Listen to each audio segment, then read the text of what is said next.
This video isn't pretty, it's not comfortable, and it sure as hell wasn't made to cater to the sentimental side of existence. It's not here to repeat the usual platitudes that every birth is a miracle, that every child is a blessing, that life is always worth it just because someone decided to wrap it up and call it a gift. Today we are asking a colder question, a heavier one that's a lot harder to swallow. When someone brings a new life into this world, are they truly offering love, or are they gambling with someone else's chips in a game that person never got to refuse? If that question bugs you, maybe it's because it hits a little too close to something you've spent your whole life avoiding. Because we're only allowed to talk about birth in one specific way, with smiles, baby showers, congratulations, flowers, carefully picked names, and beautiful promises. Almost nobody talks about the flip side. Nobody mentions that being born also means inheriting a body that will get sick, a mind that can break, a personal history that can scar, a family that can inflict trauma, a world that can crush you, and death waiting at the finish line, completely uninvited. This video isn't anti-child. It's not anti-mother. It's not anti-father. It's against the comfortable blindness that treats creating a life as if it were pure love, when it is also risk, pain, fear, and ultimate responsibility. So just listen for a second. Not to hate life, but to stop lying about what it actually costs. Every single time a child is born, someone rolls the dice, except there's a cruel twist. The person who made the bet won't be the one forced to live through all the consequences. The person paying the tab is the one who just arrived. They didn't choose their body. They didn't choose their family. They didn't choose their country. They didn't choose this era. They didn't choose pain. They didn't choose to die. Yet, they're the ones who have to trudge through every bit of it. So answer me honestly. Would you call that love, or would you call it a liability? The phrase is brutal because it cuts straight through the flowers society uses to cover the dirt. Every birth is a wager made with someone else's life. And that might be one of the hardest truths to face, because it messes with something too sacred to question, the bedrock idea that bringing someone into the world is always a good thing. Most people don't think it through to the end. They picture the baby in their arms, the first word, the giggles, the decorated nursery, the idea of a growing family. But almost nobody visualizes that exact same life, decades later, sitting alone in the dark, trying to understand why just existing hurts so much. Almost nobody thinks about the child turning into an adult, only to realize the world comes with absolutely no guarantees. That love doesn't shield you from trauma. That effort doesn't shield you from failure. That kindness doesn't shield you from sickness. That faith doesn't shield you from grief. That hope doesn't shield you from utter despair. David Benatar makes people uncomfortable precisely because he pushes this question to its absolute limit. It's not a pretty question. It's not an easy one, but it is an honest one. If every single life contains unavoidable suffering, do we truly have the right to inflict this experience on someone who couldn't give consent? Think of it as a signature forged before the person even existed, an open-ended contract signed in their name. Inside, sure, there might be a few joys, a few hugs, some good days, but it also locks them into loss, fear, loneliness, disease, aging, and death. And nobody ever asked if they accepted the terms. Society calls it life. Benatar points directly at the fine print nobody wants to read. Because maybe birth isn't just the beginning of a story. Maybe it's the initiation of a debt that someone else will have to pay off with their own flesh, their own mind, and their own time. Now pay close attention to this. The toughest question isn't whether parents love their kids. Many deeply do. The toughest question is whether love alone is enough to justify exposing someone to a world of suffering you have zero control over. Because wanting to love someone is not the same thing as being able to protect them from existence itself. And that distinction changes everything. Nobody chooses to be born. That's the first truth, the simplest, and probably the most ignored of all. You opened your eyes inside a life that was already in full swing. There was already a body waiting for you. A name, a family, a language, a country, a socio-economic status, a genetic blueprint, an entire matrix of limitations you never had the power to negotiate. And the weirdest part is that everyone treats this as totally normal, as if it's too natural to even question. You're born, you grow up, you learn to say thank you, you learn to smile for the camera, you learn to parrot the line that life is a gift, but nobody ever asks if you would have accepted that gift if you knew everything that came packed in the box. Imagine someone signing a contract on your behalf before you were even a thought. That contract doesn't just say love, family, and potential. It also says terror, agony, loss, sickness, solitude, old age, and decay. And by the time you get here, the contract is already legally binding. There are no returns. There is no pause button. There is no courtroom where you can stand up and say, I never agreed to this. It's like waking up in the middle of a play, already dressed in a costume, the script already forced into your mouth, the audience staring, and someone whispering in your ear, deliver the lines. You don't even know what the plot is, but you're already obligated to perform. And the worst part? The person who made that call for you might have done it out of pure love. That's the detail that really stings. Not all violations are born of malice. Some are born of hope, of loneliness, of a craving for continuity, the desire to build a family, the need to feel like their own life mattered. But good intentions don't cancel out the collateral damage. A mother can love her child deeply. A father can do the absolute best he can. A family can try to shield them, but none of them can strip away the toll that existence extracts from everyone. Nobody can promise that child won't suffer. Nobody can guarantee they won't be shattered by something they did absolutely nothing to deserve. So the question hangs in the air, like a knife left on the dinner table. If you can't guarantee the outcome, by what right do you start the game using someone else's life as the buy-in? But there's an even heavier layer to this. This contract comes with no warranty whatsoever. Nobody brings a child into the world knowing how their story turns out. Birth is always a blind gamble, made by people who hope for the best, but are powerless to stop the worst.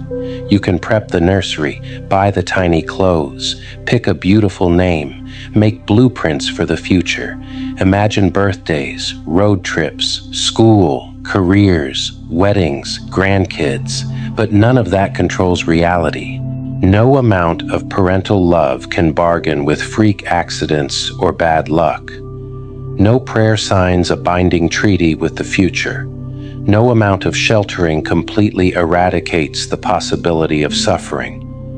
A child can be born perfectly healthy and get sick later. They can grow up in a seemingly normal home and carry invisible scars for the rest of their days. They can be surrounded by love and still feel profoundly alone. They can be brilliant and still fail. They can be inherently good and still get crushed by toxic people. They can try to do everything right and still lose it all. This is the part almost nobody wants to admit. Being born is entering a lottery where a few win beautiful days, but everyone draws some form of loss. There is no cost-free existence. There is no life without exposure. To be alive is to be wide open to the blow, and nobody knows where it's going to land.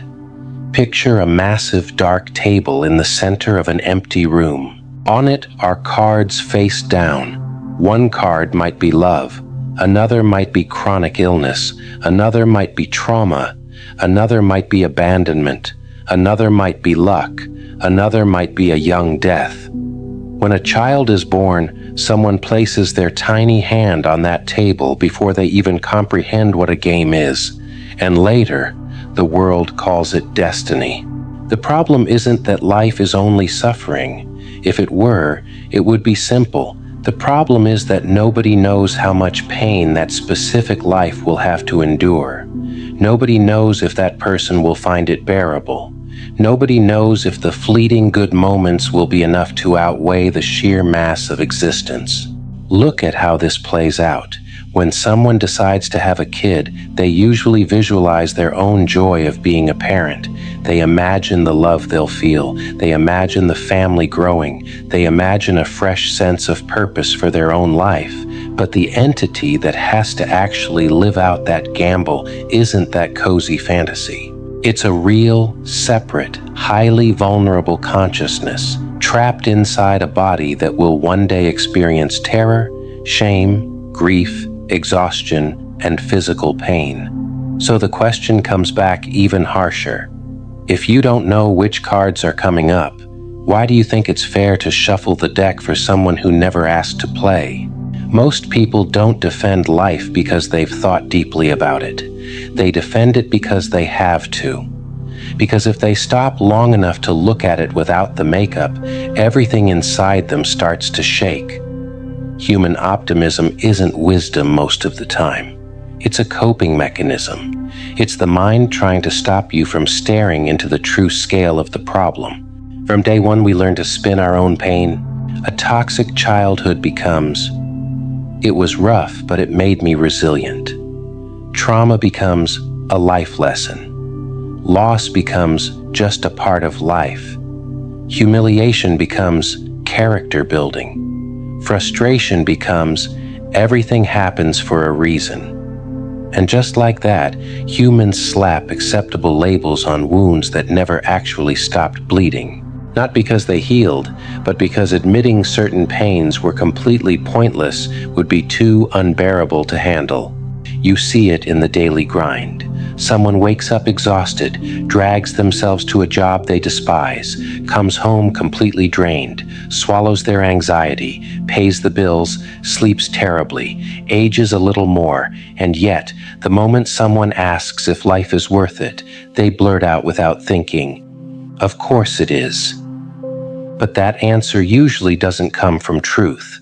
It comes from the sheer terror of what would happen if they dared to say, "I don't know."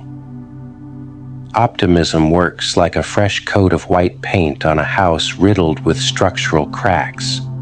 From a distance, it looks clean, it looks solid, it looks livable. But you only have to step closer to see the paint is just masking the toxic mold. The structure is still compromised. The smell is still there. The dampness is still creeping up the walls. And everyone pretends everything is fine because tearing the house down would just be too much work. That's exactly why Benatar's perspective rattles people so deeply, because it doesn't just challenge reproduction. It attacks the very ways we justify existence once we're already trapped in it. Humans need to believe it was worth being born, because the alternative opens up a void that's too terrifying to glance into. So we look for evidence. We cherry-pick good memories, exaggerate happy moments, minimize old miseries, and call that entire calculated balance sheet gratitude. But what if that gratitude is just a polite survival strategy? What if a massive chunk of our love for life is just a deep-seated fear of admitting that nobody actually knows if this gamble was fair? Yet, there is something even more silent than random chance. A child doesn't enter the world as a blank slate. They arrive smack in the middle of a story that started long before them. Before their very first cry, there are emotional debts already waiting for them. There are old fears circulating through the house. There are traumas hidden in casual remarks, in long silences, in sudden outbursts, in warped ways of showing love. A lot of people believe they only pass down what they consciously choose to give, but that's a lie. A family doesn't just pass down a surname, a religion, customs, and old photo albums. They also transmit anxiety, guilt, shame, swallowed rage, unresolved abandonment, codependency, the fear of losing, the fear of loving, the fear of failing. And they often pass it all down completely unchecked, like handing over a sealed box and saying, "This belongs to you now too." You've seen this up close. A mother who was never nurtured herself, who unconsciously demands her child show the emotional maturity that no one ever showed her. A father raised on fear and harshness, who labels coldness as discipline. Grandparents who suffered in silence and taught everyone after them to do the exact same. A home where nobody says sorry, nobody communicates properly, nobody knows how to touch their own pain, but everyone demands absolute gratitude because at least there was food on the table. It's a bleak portrait, a child sitting in the middle of an old living room, surrounded by portraits of dead people who are still running the house. They play on the floor, totally innocent, while shadows move behind them, shadows with no bodies, but distinct voices. The voice of the humiliated grandfather, of the wounded mother, of the hardened father. An entire lineage repeating cycles of pain that nobody had the guts to break. And here comes the uncomfortable question. When someone is born, do they break into the world just to live their own life? Or to carry the broken pieces of the people who came before them? Because being born isn't just inheriting opportunities. It's inheriting debts that don't show up on any legal document.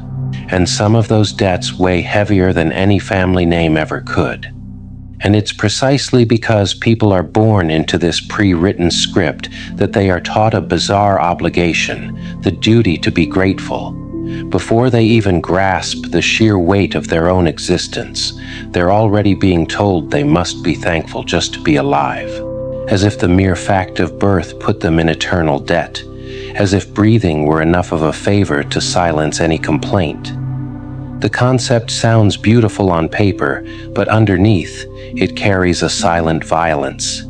Because when someone is drowning and tries to speak up about how heavy existing feels, they're almost always hit with a canned cliché. But you have your health. But others have it worse. But your parents sacrificed everything for you.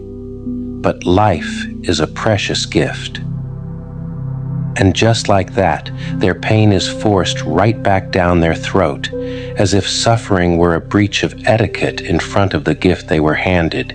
You see it in everyday families. A kid tries to express that they are burnt out, lost, shattered inside. The mother snaps back that they don't know what real suffering means. The father says at their age, he worked harder and complained less. The relatives chime in that they should be grateful because they had food, schooling, a roof, and clean clothes. And so, that person learns a cruel lesson. It's not enough to suffer, you also have to feel guilty for suffering. It's like being forced to sit at a dinner table in front of a meal you never ordered. Everyone around you smiles and says, "Eat up, this was made with love." But on that plate, there are bitter things, things that cut, things you literally cannot swallow. And the second you hesitate, everyone glares at you like you're the ungrateful jerk. Nobody asks if the food is making you sick. They just demand you say thank you. This is the myth of the life debt, the belief that simply existing defaults you into a deficit with the world, with your parents, with God, with society, with some invisible force.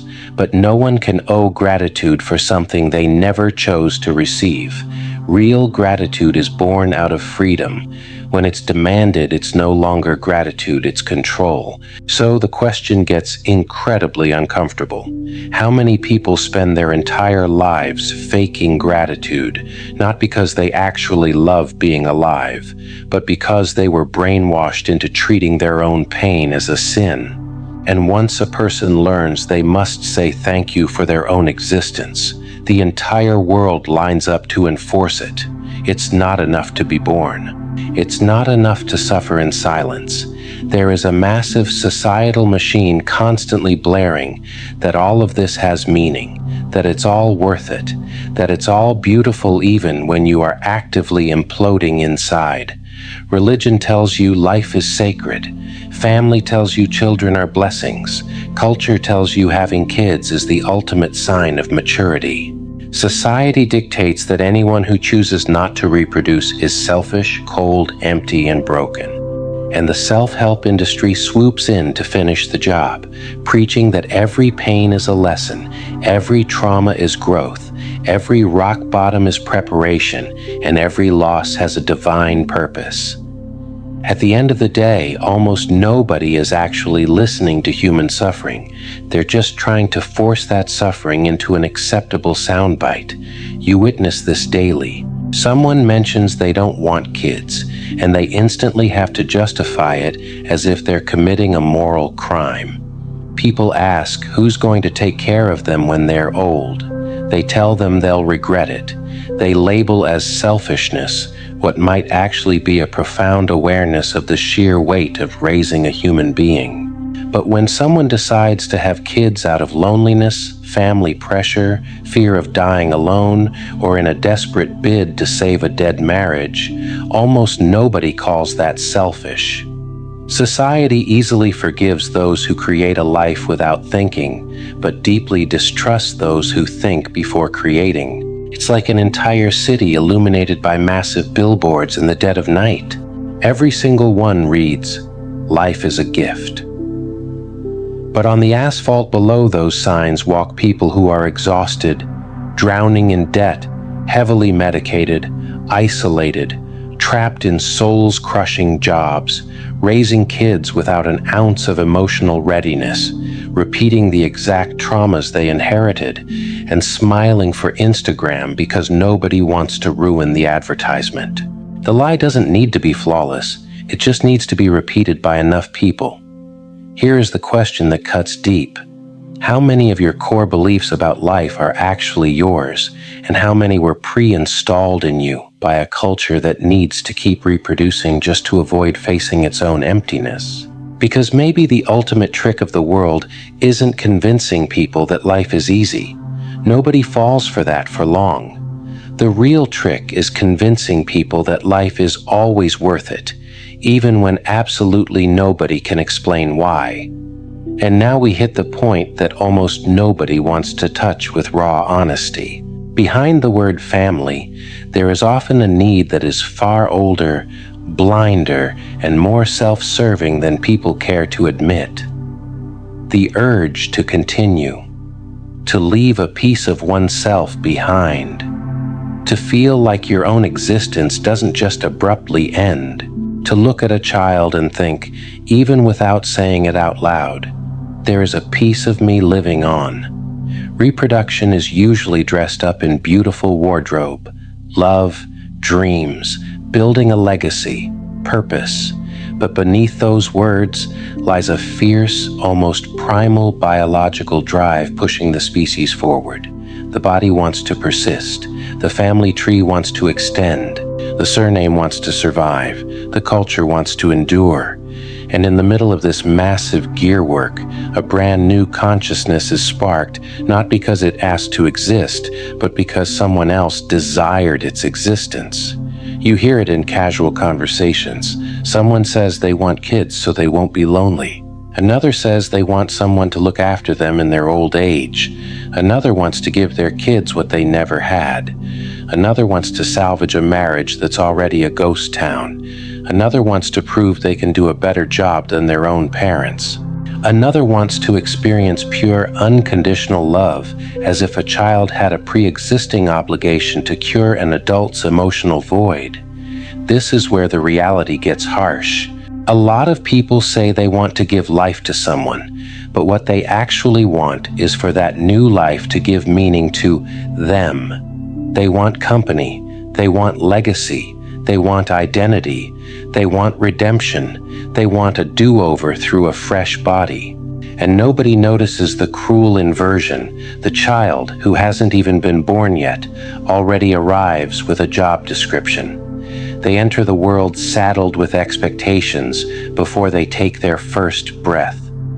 Imagine a dark, silent factory operating in the dead of night. Instead of machines cranking out products, it manufactures awareness.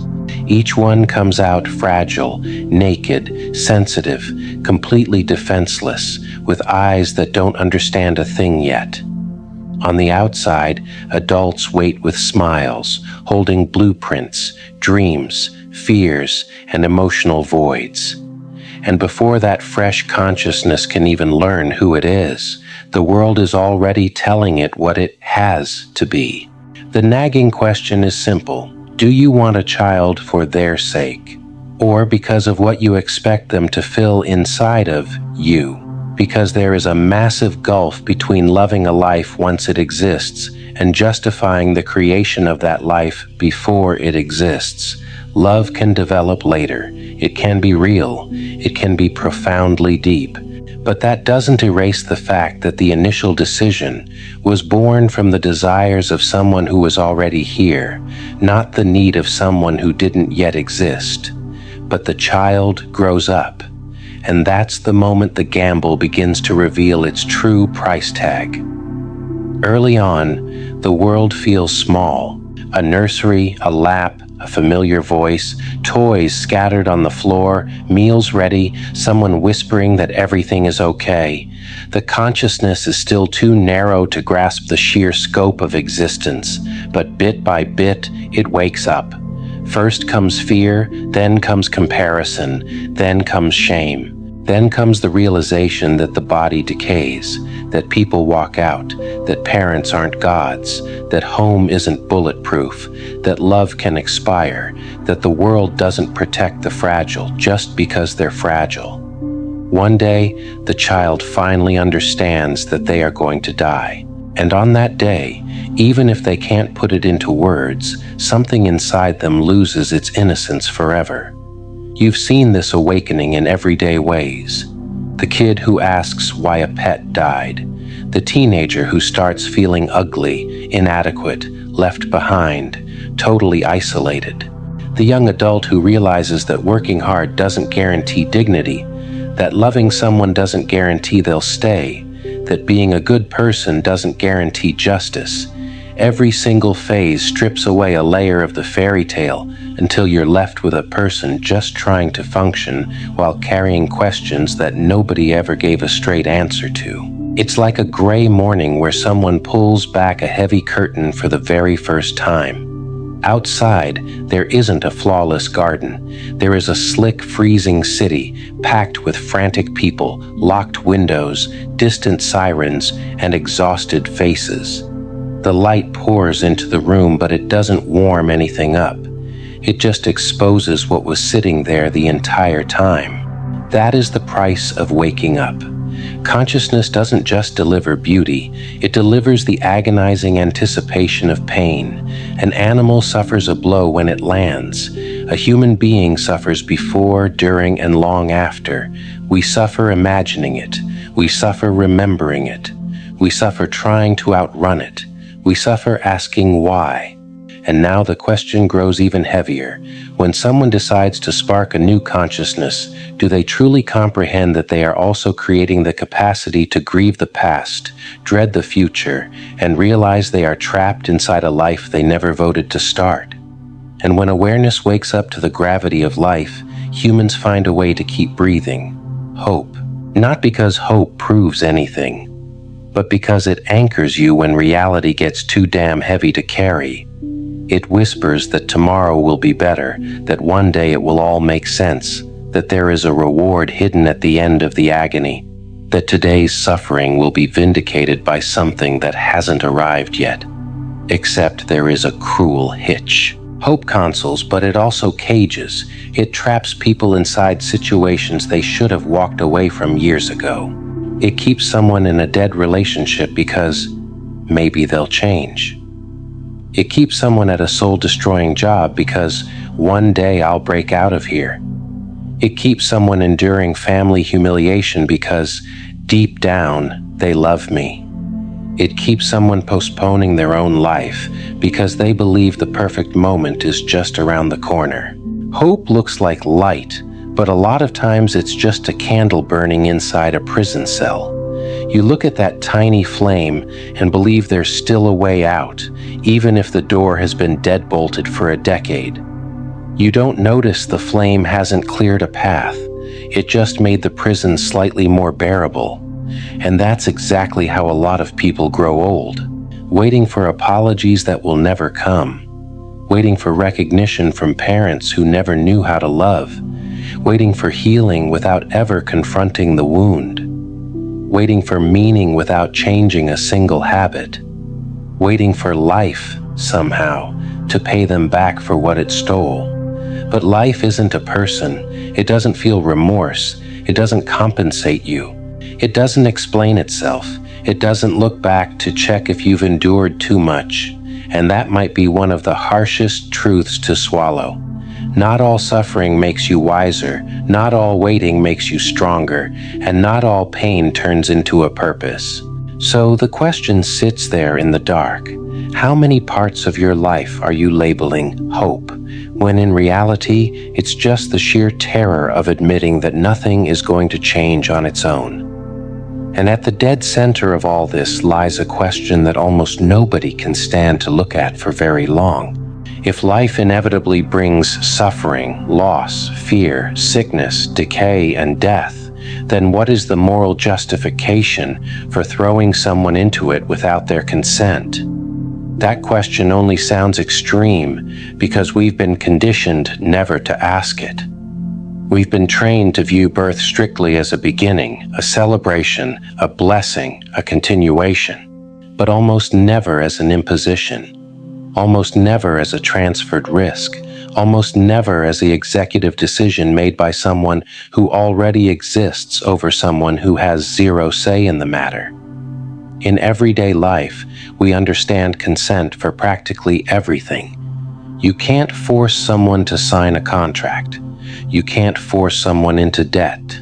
You can't force someone to accept a medical treatment, a relationship, a promise, or a massive responsibility.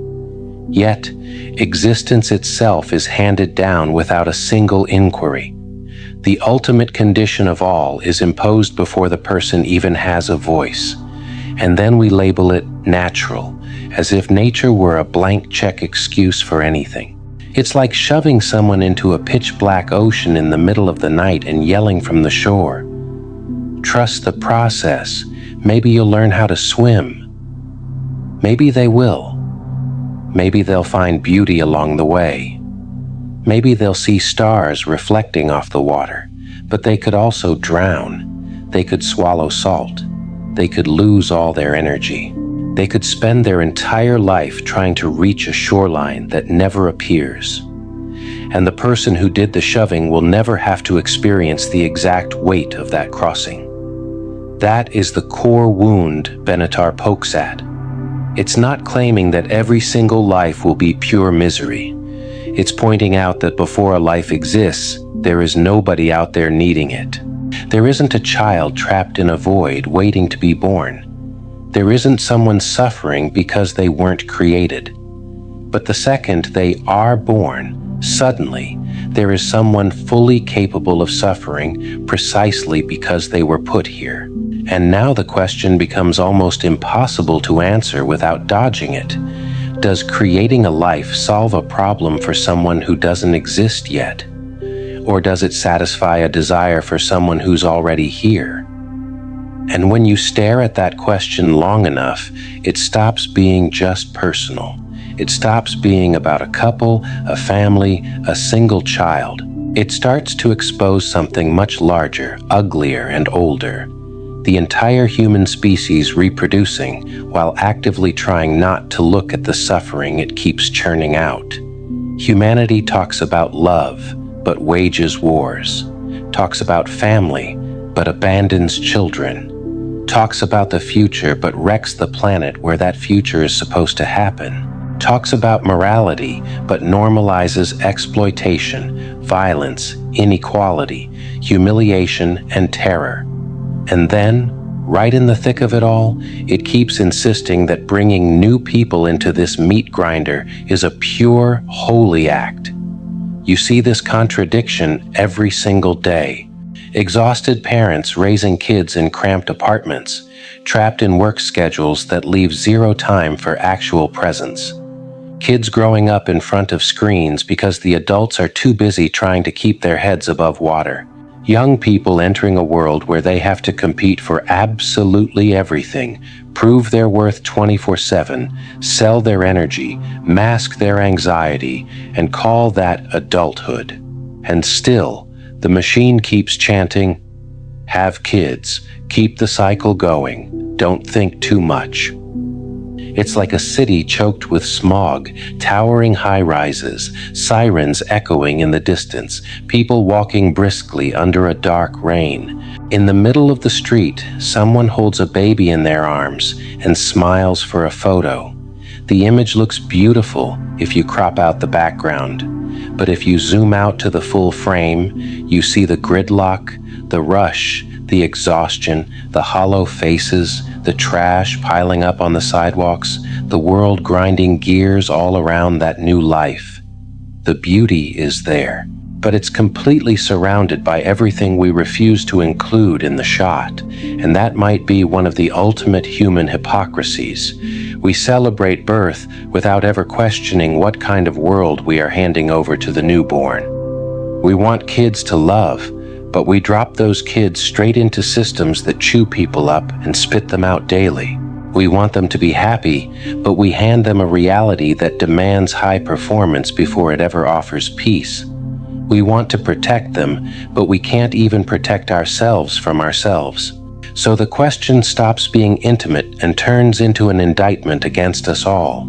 What kind of species calls it hope to repeat a cycle of pain it has never ever figured out how to fix? And after all the justifications are laid out, you hit a point where words just start to fail. Love, purpose, blessing, continuity, family, destiny. All of it sounds powerful as long as nobody presses too hard. But when you push the question to its absolute logical conclusion, something strange happens. The answers shrink. The certainty starts repeating canned phrases. And underneath it all, you're left with pure silence. Ask someone why it is inherently good to create a life. They might tell you kids bring joy. But joy for whom? They might say life has beautiful moments. But does that guarantee the person being born will accept the price tag of the horrific moments? They might say suffering builds character, but who gave anyone the right to decide that someone else needs to go through that? They might say life is a gift, but an enforced gift isn't a gift. It's an obligation wrapped in a bow. In the end, nearly every defense of birth loops right back to the person who already exists. I want to be a mother. I want to be a father. I want a family. I want to leave a legacy. I want to feel that love. I want to give my life meaning. Notice the word repeating itself. Chai. Almost nobody says, this non-existent person desperately needs to be born. Because that makes zero sense. Someone who doesn't exist doesn't miss life. They aren't suffering from a lack of birthdays. They aren't crying because they can't see the sun. They aren't trapped in a dark waiting room hoping someone turns the knob on the door of birth. It's like standing in front of an empty crib in a silent house. There is no crying. There is no fear. There is no lack. There is no request. There is only the desire of someone staring at that empty space, visualizing a presence there. The void isn't suffering. The one suffering from the void is the person who is already alive. And maybe that's exactly what the silence answers. Before birth, there is no victim of the absence of life. After birth, there can absolutely be a victim of its presence. There can be joy, yes. There can be love, yes. There can be beauty, yes. but there can also be a human being navigating agonizing nights they never, ever petitioned to cross. So the final question of this block doesn't need to be shouted. It sits there, low and cold. When you say you want to create a life, are you listening to a real, objective need, or just the echo of your own desire begging for company? Now strip all the pretty words off the table. Take away blessing, take away miracle, take away family, take away purpose, take away legacy. Just sit with the raw, unfiltered fact. You didn't choose to be here. You didn't choose your body. You didn't choose your parents. You didn't choose your genetics. You didn't choose to be born into a safe home or a broken one.